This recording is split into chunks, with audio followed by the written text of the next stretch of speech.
There are thousands of marinara recipes out there, but everybody needs to know how to make one basic marinara.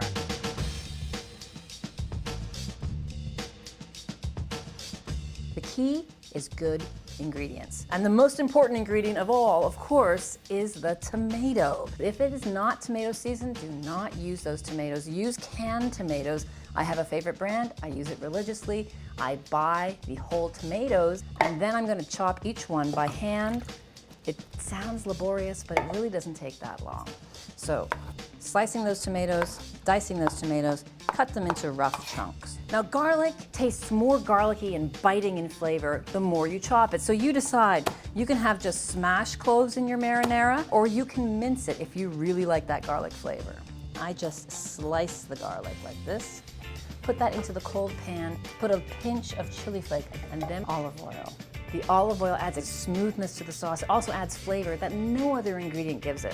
Starting it cold and then bringing it up to temperature allows that garlic flavor and the chili pepper flavor to come out gently. So when the garlic starts to turn just a tiny bit brown, that's when we add our beautifully chopped, delicious tomatoes.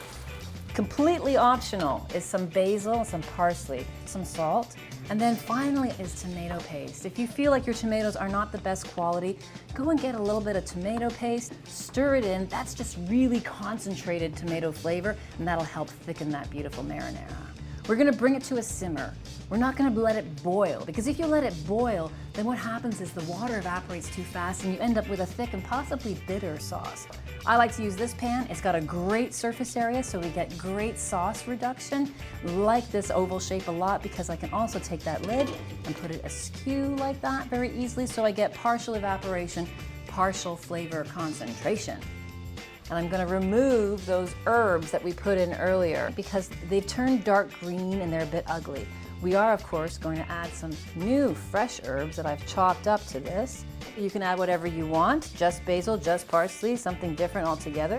And if you want a little sweetening to this, you can put a pinch of sugar in there. But one of the things I like to add is a little touch of balsamic vinegar. Adds a bit of richness.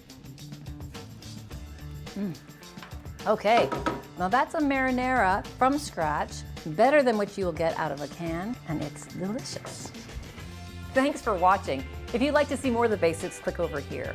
If you'd like to learn about this sauté pan that I use to make the marinara, click over here. And if you want to know how to make pasta perfectly, click right here.